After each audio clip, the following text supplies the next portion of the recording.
สาธารณะรถโดยสารประจำทางรถตู้โดยสารประจำทางรถ2แถวและ3ล้อถีบดังนั้นเพื่อให้ผู้ประกอบการขนส่งสาธารณะในพื้นที่จังหวัดแพร่ได้รับประโยชน์จากโครงการคนละครึ่ง plus ของรัฐบาลสำนักงานขนส่งจังหวัดแพร่จึงได้ให้เจ้าหน้าที่กลุ่มวิชาการขนส่งลงพื้นที่สถานีขนส่งผู้โดยสารแพร่ดำเนินการประชาสัมพันธ์โครงการคนละครึ่ง plus เพื่อสร้างความเข้าใจพร้อมเชิญชวนผู้ประกอบการรถสาธารณะที่มีคุณสมบัติสมัครเข้าร่วมโครงการตามนโยบายของรัฐบาลและกระทรวงคมนาคมซึ่งผู้ประกอบการจะมีรายได้เพิ่มขึ้นช่วยให้เกิดสภาพคล่องในระบบเศรษฐกิจของประเทศโดยสำนักงานขนส่งจังหวัดแพร่พร้อมให้คำแนะนำและอำนวยความสะดวกแก่ผู้ประกอบการในการเตรียมเอกสารการลงทะเบียนโดยเฉพาะบัตรประจำตัวผู้ขับรถใบอนุญาตขับรถสาธารณะหรือใบอนุญาตประกอบการขนส่งสาธารณะ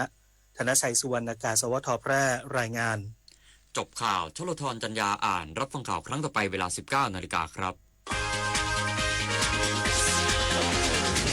ติดตามข่าวที่นำเสนอไปแล้วได้ที่ www.thainews.prd.go.th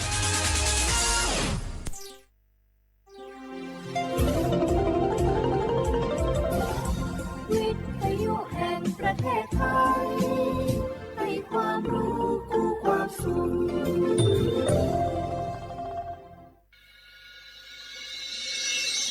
สถานีวิทยุกระจายเสียงแห่งประเทศไทยจังหวัดเชียงใหม่ AM 1476 กิโลเฮิรตซ์สถานีวิทยุภาคภาษาชาติพันธุ์แห่งเดียวในประเทศไทยที่มีความทันสมัยเชื่อถือได้สร้างอัตลักษณ์กลุ่มชาติพันธุ์สู่สากล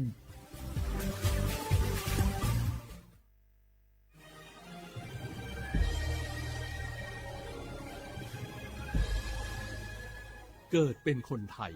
เติบโตบนผืนแผ่นดินไทยจงภูมิใจในความเป็นไทยชาติไทยเรานั้นนับเป็นชาติที่มีความเป็นมาเก่าแก่ยาวนานเรามีภาษาวัฒนธรรมและมีสิ่งต่างๆที่เป็นเอกลักษณ์ให้เราได้ภาคภูมิใจในความเป็นคนไทยเราควรเห็นคุณค่าและมีความรักชาติหวงแหนแผ่นดินอันเป็นมรดกของบรรพชน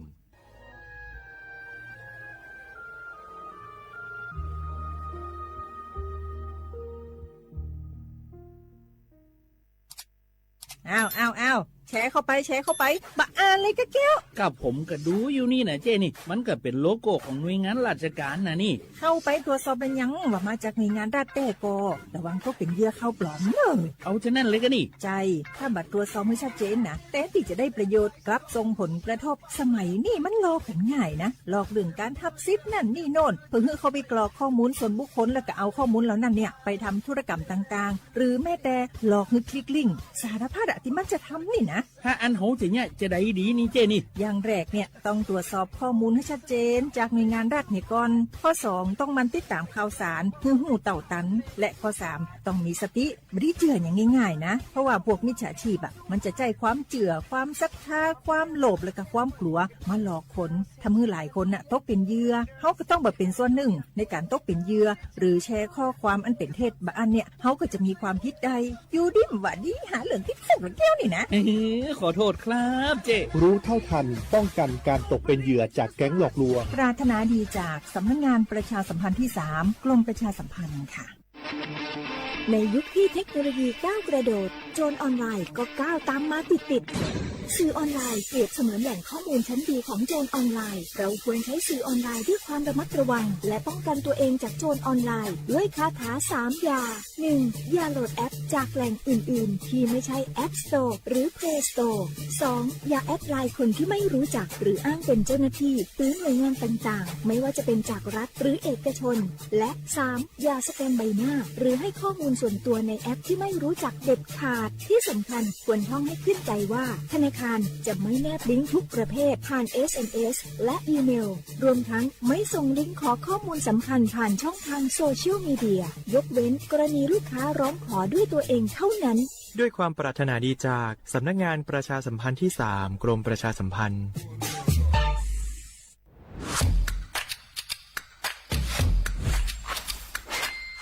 กลับมาแล้ววันนี้กับโครงการคนละครึ่ง plus รัฐออกครึ่งประชาชนออกครึ่งช่วยเศรษฐกิจไทยหมุนเวียนเติบโตถ้าเราช่วยกัน plus ต่อยอดให้เศรษฐกิจไทยเติบโตอย่างยั่งยืนด้วย5 plus plus ที่ 1 เพิ่มช่วงอายุผู้เข้าร่วมโครงการจาก18 ปี เป็น 16 ปี plus ที่ 2 เพิ่มวงเงินใช้จ่ายจาก 150 บาทเป็น 200 บาทเพิ่มพลังซื้อของประชาชนเพื่อกระตุ้นการหมุนเวียนในระบบเศรษฐกิจฐานรากลดภาระค่าครองชีพ plus ที่ 3 เพิ่มสิทธิพิเศษด้วยการดูแลผู้ที่อยู่ในระบบภาษีให้ได้รับสิทธิพิเศษมากขึ้นเพื่อสร้างแรงจูงใจให้ทุกคนร่วมอยู่ในระบบอย่างโปร่งใส plus ที่ 4 เพิ่มโอกาสให้นิติบุคคลขนาดเล็กเข้าร่วมได้ให้ธุรกิจเติบโตเป็นกำลังสำคัญของเศรษฐกิจไทย plus ที่ 5 เพิ่มทักษะใหม่เพื่อพัฒนาให้ร้านค้านำความรู้ใหม่ๆมาช่วยเพิ่มยอดขายลดต้นทุนเรียนรู้เติบโตและปรับตัวไปกับเทคโนโลยีใหม่เพื่อสร้างเศรษฐกิจที่แข็งแกร่งจากคนละครึ่งสู่คนละครึ่ง plus ไม่ว่าจะสั่งข้าวคนละจานชาเขียวคนละแก้วขนมเค้กคนละชิ้นหรือหลายๆชิ้นก็ใช้ส่วนลดได้ทันทีสูงสุดวันละ200 บาทแถมใช้กับฟู้ดเดลิเวอรี่ก็ยังได้สำหรับประชาชนไทยอายุ 16 ปีเป็นต้นไปสมัครรับสิทธิ์ผ่านแอปพลิเคชันเป๋าตังค์วันที่ 20-26 ตุลาคม 2568 สำหรับร้านค้าที่สนใจร่วมโครงการสมัครได้ผ่านแอปถุงเงินวันที่ 15 ตุลาคมถึง 19 ธันวาคม 2568 แล้วเตรียมพร้อมรับลูกค้าจากทั่วประเทศเพราะนี่คือโครงการที่คนไทยทุกคนช่วยกัน plus เพื่อให้เศรษฐกิจไทยโตไปพร้อมกันโครงการคนละครึ่ง plus ดำเนินการภายใต้เป้าหมายที่ชัดเจนของรัฐบาลในความต้องการกระตุ้นเศรษฐกิจลดภาระค่าครองชีพให้ประชาชนและยกระดับศักยภาพผู้ประกอบการไทยให้พร้อมในยุคดิจิทัลโดยยังคงยึดหลักความโปร่งใสตรวจสอบได้และป้องกันการใช้สิทธิ์ที่ผิดวัตถุประสงค์คนละครึ่ง plus เพิ่มพลังเศรษฐกิจไทยพร้อมโตไปด้วยกัน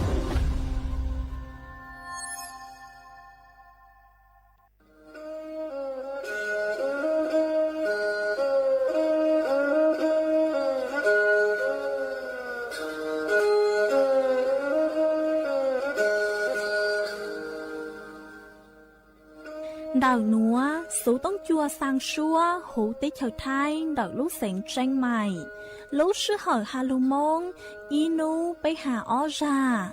Yang sơn dũ, bế hà thảo sư hỏi, giữ tính, dù trao tính. Yang trọng đô, bế hà thảo sư hỏi, cậu khang tính, dù cậu dị tính. Sang tầng đảo sang AM, kế ít thanh bao bùa sang chậu chào kHz. Đảo núa mông, do bấy lưu mông, suốt lờ so căng nông tàu.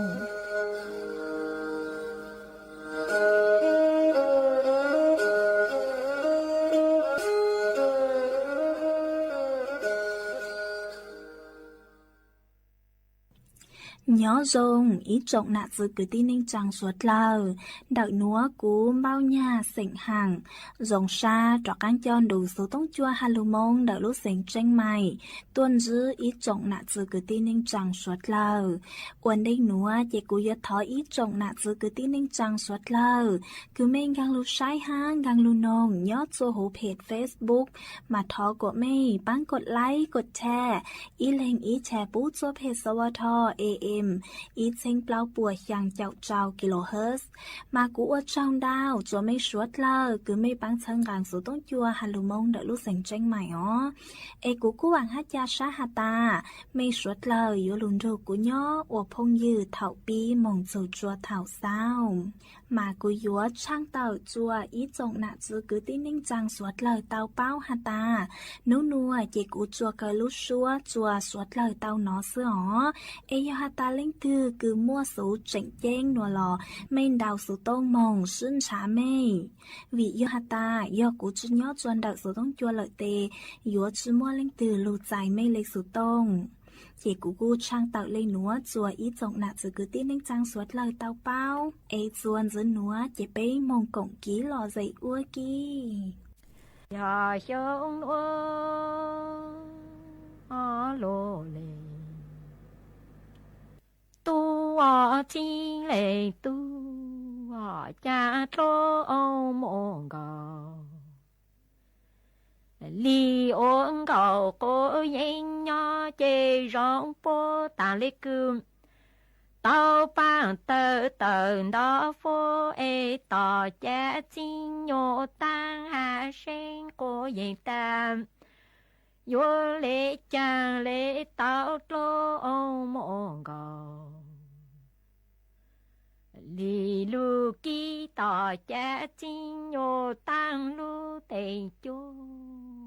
lô ông môn gầu. Li ôn cầu cô yên nhỏ chê rong bố tàng lê cơm. Tao bằng tờ tờ đón chi ế tỏ cha chính nhô tăng sinh lợi dù. Dành ta vô lê chàng lê tao lô ông môn cầu li lu kỳ tỏ cha chính nhô tăng lu tên dịp. Tỏ cha chính nhô tăng khẳng cầu bì bố tên dư ô lô lù. Lên rủ cha con là tôn trô vang anh thô cha con là tôn trô lê. Tên nhà cha lê sơ tao trô ông môn gầu. Li lu ô tỏ cha chính nhô tăng sĩ. Tỏ cha chính nhô tăng khẳng cầu bì bố tên dư ô lô lù. Lên rủ cha con là tôn trô li anh thô cha con là tôn trô vang. Tên nhà cha lê sơ tao lô ông môn gầu. Li lu ô tỏ cha chính nhô tăng nhang nơ. Tỏ cha chính nhô tăng cho tao lô ông môn gầu. Li lu dương vô nung một chi tao đi mò một chi tao tao chêm. Tỏ cha chính nhô tăng khẳng cầu bì bố tên dư màu ô lô nhô. Ê mò bù mô bà. Mi cô chú lên nà yo yu mô bằng mi cô chú nhỏ lu lang chú hôm. Tỏ cha chính nhô tăng cho tao lô ông môn gầu. Li lu dương vô nung một chi tao đi mò một chi tao tao. Tỏ cha chính nhô tăng khẳng cầu bì bố tên dư yo màu ô lộn bố mò bù mô bà. Mi cô chú lên nà yo yu mô bằng mi cô chú nhỏ lu lang bùi. Tỏ cha chính nhô tăng cho càng cô rò. Lù dương yo yo lụng tàu lang phang chư diễn danh chêm. Lô ông môn gầu li lang phang chư diễn dông chi tàu. Lô ông môn gầu li lang phang chư dịp lù cốp lan rồi nhủ nênh nênh hôm. Tỏ cha chính nhô tăng cho càng cô rò. Lù dương yo yo lụng tàu lang phang chư nhị lù chêm. Lô ông môn gầu li lang phang chư diễn dông chi tàu. Lô ông môn gầu li lang phang chư dịp lù cốp lan rô nênh nênh chú em. Tỏ cha chính nhô tăng ta tỏ cha chính nhô tăng yo hậu lê su. Lô ông môn gầu Lý lính thơ tao khó lệ sú chê to chá chinh nhô tăng tí rõ tẹp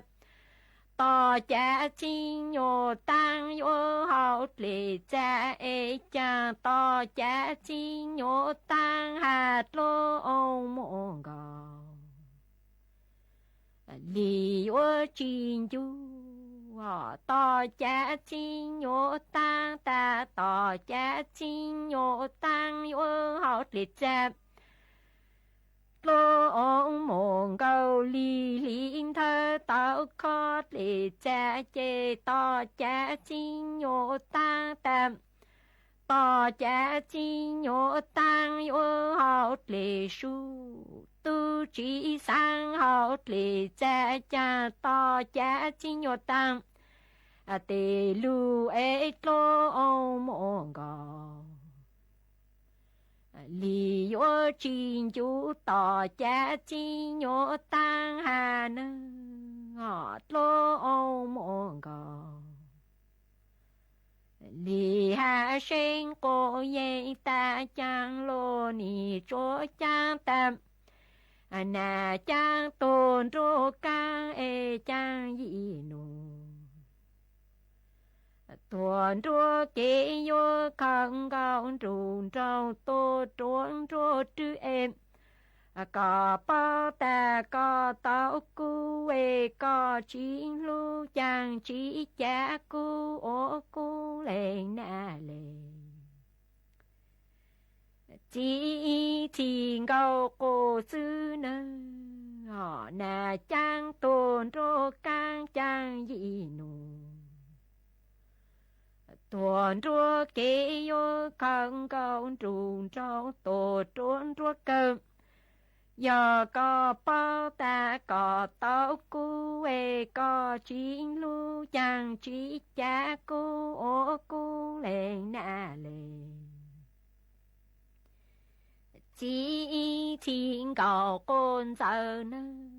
họ to cha chinh nhô tăng hà trốt lô ông môn gò Lý tăng lô ni chô cha ta dòng gà rong mòn tao anh lung thọ dòng gàng lưu ôi tiệm dòng gàng tu chỉ chờ lưu chê cha cô cho có cái con lưu cho màu thành gò tổ cô sư ở bên nu họ chang lô ni chúa cha ta dòng gà rong mòn tao anh lung thọ dòng gàng lưu ôi tê dòng gàng tu chỉ chờ tua chê cha cô cho có cái con lưu cho mong uống cầu cô sư y phô lô ông môn gò Lý nhi cô yên mạo chú tỏ bế cô số tỏ trong phố chi họ nhau chỉ hà sa sinh cô yên tam tu ôn nhang nụ chú chi nô chiên cầu sư bồ tạng chê cha cho càng cô rò mong ru to cha chi nhô tăng ô chang lử cô chú cho si im lô ông môn gò Lý nhi cô yên chú tỏ bế cô số tỏ trong phốt lô chêm giàu chỉ hà sa sinh cô yên ta tu ôn nhang lũ chú lỡ gì nô chiên cầu sư bồ tạng chê cha cho càng cô rò mong ru to cha chinh nhô tăng ô chang lử cô chú cho si y tuệ to cha chinh nhô tăng mong hà trô mô bà mi cô chú ta có bố yong đủ cú thòng xa lo công plơ họ cú yong một lô ông mong gò liên trào cô tú ta họ có bố yong đủ cú công y tài lì mong gió tê ấy cú yo một lô ông mong cầu liên trao chim mô bà mi cô chú lễ hà trố tỏ cha chính nhô tăng ta cú chỉ ôn nong là chính nong lũ chếp tỏ nữ nốt lô ông mong cầu lý tu chỉ rong lại ya có yuan lễ buồn đã có tơ họ cố chỉ uống nong là chính nong lũ riêng ta nên nốt lô ông mong cầu lý chỉ rong lại ya có yuan lễ buồn đã có tiền có chỉ sang đủ bê lì bê dù kế lô họ do dù kế rõ xa em sao xa cô rõ mong lì dù kế lâu lên nhỏ mong mình nụ xuống mình chư dù kế tranh ra nè họ có chỉ sang đủ bê lì dù kê lối ya dù kén ra plei sao xa con ra mau lim dù kê lâu lên ya mong mình nụ xuống mình chứ dù kê tranh đỡ nè vì yam rằng mà ti yo chê cha lễ tranh là ti tô này tô cái mùa lỡ tô màu con đi mô bằng mi có chú ôn cầu sư có nhanh nhỏ chỉ tạo sáng ta yuông màu tranh lệ tự chi lộ lỡ tổ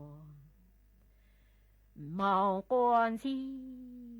vì do rằng mà tê yo chêm cha lễ cảnh là ti tô nên tô tô chớ an em mô bà mi cô chú ôn cầu sư cô nhanh nhỏ chỉ tạo sáng ta yo tranh lệnh tự chi lộ tổ của nhang em có chỉ tham đạo chữ gì lù là chữ gì tô ê nhỏ chẳng chỉ mô y nu trao trao con đủ chỉ thông đợi ya bù có chúa có chỉ cha ô chữ gì tô chữ gì lù ê nhỏ chẳng chỉ mô y nu bù có chúa chế yo phụ có chủ ê có tương mô ta có bố có rang chê có yo hạ chú tù đủ chạy bí trô trong lò cú chính trụ có mong em có yo hạ chú đủ trong bí trô chạy lò cú chỉ ô con đi tổ con lại chế yo chỉ là sinh ngọ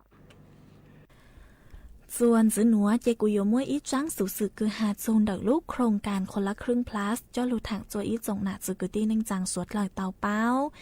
ตู้หนูจื้อคือฮู้อ้วนนางสาวไอยารินพานฤทธิ์นิยอรองโฆษกประจำสำนักนายกรัฐมนตรีเต่าเต่าต้วนทัวเต่าฮาตาอ้อนนัวปู่ยอดโซโหโซเชียลมั่วเจ้าตัวแหงคือเต่าตัวทัวเต่าโซนดาวกี้คือยัวมั่วเจ้าสิทธิ์คนละครึ่ง plus มาเจ้าหนูจื้อรัฐบาลปัวสะเลเต่าตัวหาจัวอีจงหนาจือคือตีนึงจังสวดลอยฮาตายอเล่งตือคือเต่าใจเจ้าสิทธิ์คนละครึ่ง plus หนัวเอมั่วเจ้า จ้าสิทธิ์หนัวเจ้ามงมัวจัวลัวหรือเล่งหรือโตลอสยอมมัวจัวร้านค้าจื้อจ้อจ่อหญ้าหนัวเจ้ามงหยัวข่งนอกข่งเฮาลอสยอข่งซื้อเจ้าเลยลูกโครงการปัวเตาเต็งเชยจ้ามาอยู่เต้าใจรู้จืดหยังย้อนย่องกัวจืดเท่าเลยไปรู้ยงบลัวจืดเท่าเลยเจ้าหวังบ่าเราสิย้อนย่องกัวห้ามบลัวห้าหนอจืดตังเลยหนัวซื้อยอสิทธิ์รอยัวเจ้าระงับห้ายัวจู่เต้ามั่วจ่อหญ้าจ่อกลางมงจัวจ่อหนูจืรัฐบาลปัวห้าหนอวิโยหตาลูกโครงการหนัวเจ็บปัวอัวลูปังจั่วจัวอีจงหนาจืกุตี้เน่งจังสวดเล่าห้ายัวลูจ่อกระตุ้นเศรษฐกิจย่อจวนดงหนัวจอตัวนั้นคืออ้วนลังลัวร้านค้าหาจอหนาจืกุตี้นิ่งจังสวดเล่ามั่วเป็นสื่อกุยมงชวนจั่วจอหลักเกณฑ์ห้าเงื่อนไขกางจัวลูกโครงการคนละครึ่งห้าจอรายละเอียดหรือยังเดาจอเฮากีหนัวย้อนเดาตู้เว็บไซต์โครงการคนละครึ่ง plus มั่วเป็นสื่อกุยวนเดามงใช้จวนเดา wwwคนละครึ่ง plus.com ตาวย่อดอกศูนย์ช่วยเหลือสำหรับประชาชนมาย่อหาตาเล่งตือคือสางป๊อปลังจื้อโนเรามั่วเป็นสื่อคือยวนดาวสูต้งมงโนตาวจวนดอกตูมเบอร์สูต้ง0กดไปตาวชวนลูกชื่อเฮาไปย้อนดอกลูกศูนย์ช่วยเหลือสำหรับร้านค้าโยฮาตาจอต้นเองคืออ้วนลังหลวกคือเคร้านค้ามั่วเต็งเหม่งลังจืดจนดอกลูกโครงการหนัวมั่วเป็นสื่อคือยวนดาวสุต้งมงหนูตาวจวนดาวตุมเบอร์สุต้ง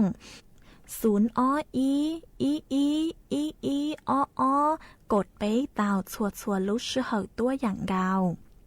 สู้เฮากีที่เปล่ายอมมั่วเป็นสื่อกุยวนนูจอข้อมูลดักลูกโครงการจวนดักสำนักงานเศรษฐกิจการคลังตาวดาวสูต้งมงนูตาวจวนดักตุงเบอร์สูต้งศูนย์หยี่จื้อหยี่เปล่าอย่างศูนย์50หยี่จื้อหยี่เปล่าอย่างศูนย์เป้ห้าทุมเบอร์สูต้งศูนย์หยี่จื้อหยี่เปล่าอย่างศูนย์เปล่าห้าทุมเบอร์ศูนย์หยี่จื้อหยี่เปล่าอย่างศูนย์จื้อเต่าชัวลูกชื่อเฮาจื้อเลยนุวันจันทร์สู่นุวันศุกร์เถ่าลูกชื่อเฮาหยี่เต็งไปเจ้านาทีมองจัวเก่าเจ้าเต็งไปเจ้านาทีเจกูกูจมัวจังสูสื่อหนัวจะหลุดถังคาจวยอีจงนาจือกุตี้นิ่งจังสวดเลยเตาเป้าเลยหนัวซื้อจวนจื้อหนัวเจไปจอกกังมงกงกีหล่อใจอัวกี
你呀。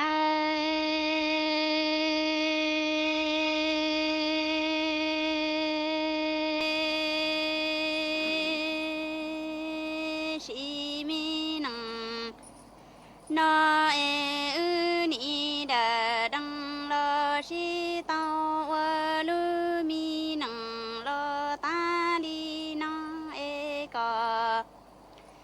ni mua mi tu lo trâu cu tu ha mu tia đâu cu nia lăng sai nó ni chơi tiếng ngầu sư mu tu cả mi sai đi lo mu tiếng ngầu ni chỉ tu ni si sâu lo wa lu mi nang lao li no lo cu nia lăng sai cha cả chẳng rong đơn dù si li cha lo cái tư chi tao lao la vì do ư si sâu lo wa lu nang lao li no cu nia lăng sai tư chi tao ma có luôn đi có lo cu nia sai nó lu lu yang chi tao y nhua cha tê lo cái ti nhua ho xua khẩu ani chi tu ni lo wa lu mi nang lo li no lo có tư chi tao sáng sờ nhà mi kê li chúa môn thiết đua tu chia lò đâu đua lử tu ha cú nhà sai lo ni lu lu cả tư chẳng là ta tao lu tu châu ni chi sángอยู่ยังđi tò nhà kê lò chúa tròn đầu có ni sángอยู่ยังtia mi có nhà ư qua cha gì nằng si si lu tu có mà tu trong yu ni có mà sai tao là ni trong cu lu mi xia si giờ ta ta trong mi si ple lo cu chia cả trăng trong châu xuân xuân chia tuổi lo trong ta liền tuổi tề thu mi luận đâu ni chỉ lòng tu à ni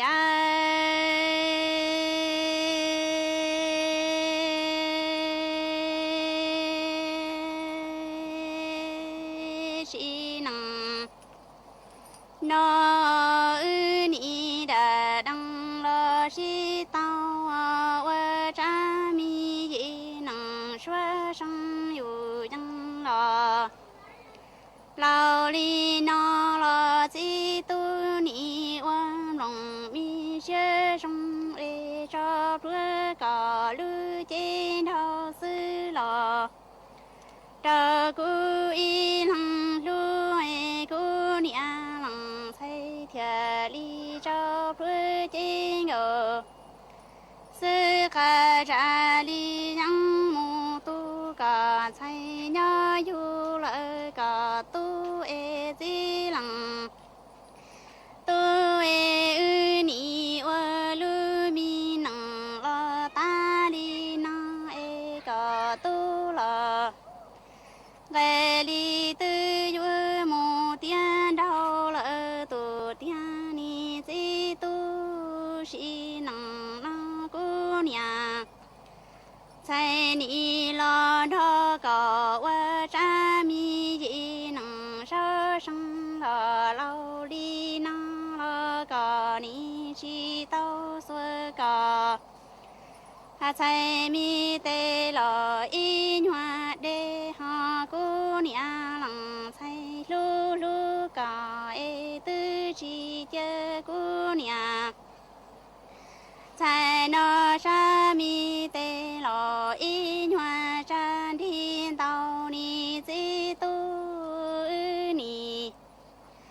老我山米一能手上有样老老大里能老姑娘郎在这个一正中中头左间接着头老这是正爱这啥头老看这都是找你最郎都爱姑娘郎太你老着高我这米也能手上有样了老大里能了个你噜噜姑爱的中米是白个还真我靠米的说了周姑娘能才那多要了我都好爱你我噜米能了大里那姑娘噜个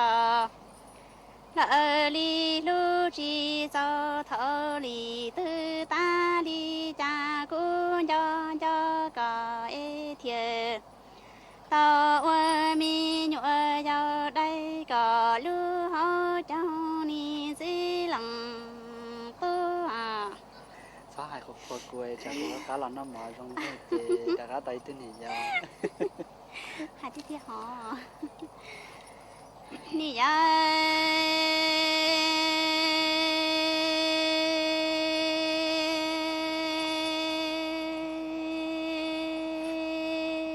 si năng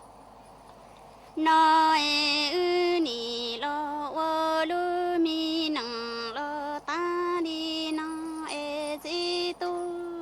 chua mùa cờ nhà ti tu e thia li lu cô nhà lăng sai nó lo nhỏ chi giờ hai thua ni gì tu chi năng nó thia li mô tu mùa tu yu lỡ mùa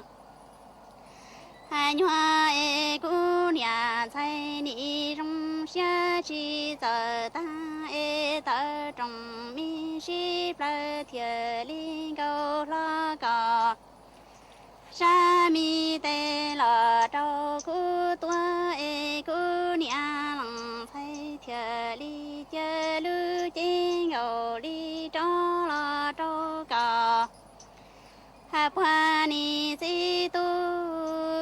ni mô wa y chỉ là không là lăng la cả ni hay giờ mi cái chỉ là ha cô la ni chẳngอยู่ยังgiờ mi cái qua ni chỉ lăng tôi chế tia mi nằng na ni chỉ hang cầu cái đê lò nhà đầu nhà chơi si tu cô nia lăng thấy ni sa tia chế tia nằng nó chế cho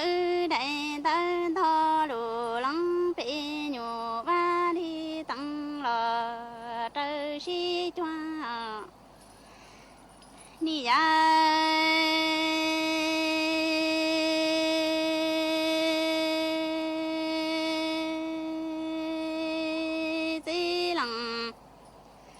tôi cha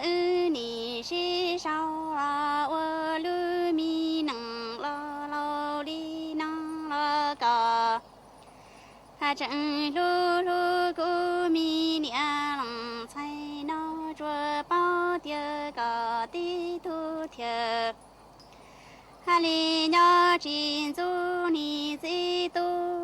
si nang nó cu nia lăng sai nó thiệt li chê lu mi chê ngô sư khá ra li yang mô lo có lu chê nô tu e ư ni lo wa lu nang ta li na e cu nia lăng chay thiệt mu tu chay lo nhớ yu tu lo cho ư a lăng tu ni chi tu cả chi bao địa chi song la wa lu nang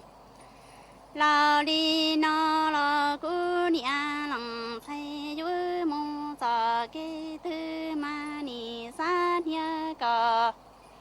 lu mi phu ni chi tu shi nang na ư ni la wa lu mi nang sa sang ca yu nhang nhớ e ni shi rong đùa na ư ni mo wa chi pra công la pra long la cu ni chi na na la ha ca la ni sang yu yang la chi na cha cu e cu nia在的基督是能那与你我扎米也能烧生有样了，还要老里那那个有木子给得那个正海老路乱了。是起木段高古才得住哎三绕的是能那吃呀个天古哎大米的狗拉的头哎套路浪费牛瓦里等了拉到一路的你还上学了。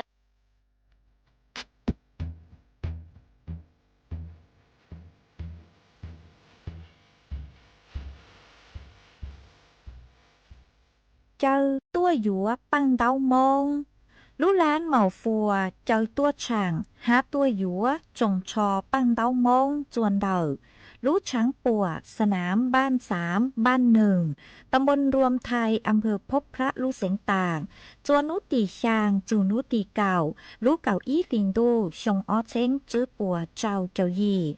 นุตีชางลูเก่าอี้ลิงดูหยัวมั่วไฉว่างตัวหูชัวปังแสงหาจ้อนชัยหลัวมีดแฟชั่นเหมาฝวดตากยัวตัวหนังจงชอมงชื่อตือเสงเจ๋จัวสวดเลอชายนุตียี่ลูกเก่าอี้ลินดูหยัวมั่วหมั่งว่างตัวหูชัวปังแสงหาจ้อนชัยหลัวมีดแฟชั่นเหมาฝวดตากยัวชื่อตือหนังจงชอมงอวหรือเกิดจัวสวดเลอชายนุตีจัวลูกเก่าอี้ลินดูหยัวมั่วตู้หลีมัวตัวหูชัวปังแสงหามั่วเก๋ชื่อตืออวยเย้งอย่างเสงเก๋ประกวดเต้นจัวสวดเลอชายนูตีเก่าลูกเก่าอี้ลินดูหยัวมั่วกูจีศิลาพันธ์ตัวหูชัวปังแสงหาหยัวมั่วจอนหนาเจ๋หยัวชื่อตือหนังจงชอมงจัวสวดเลอชายสวดเลอยุนจงตัวกงเนอ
ý trọng nạ giữ cứ tí nên chẳng suốt lờ lúc sư hở cú tăng lờ dễ cú yốn giải ý trọng nạ giữ cứ tí nên chẳng suốt lờ lên nụ sư bế mạng cho cắn lù xuân rứt lùa chuẩn đợi đủ số tông chua hà lù mông đợi lúc sành tranh mài tàu chuột chuột nô ý nô bế hạ ó ra giáng sống dấu do thảo giữ tính dù trao tính giáng trong đô do thảo cậu giang tính dù cậu dị tính nô nùa dễ cú yốn giải mây mong lên nùa lợi sư ê thọ chỗ của mây chuột chúa lên chuột tù chuẩn giữ chỗ ký nó cắn nhỏ rồng suốt lờ.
เวลา 18 นาฬิกา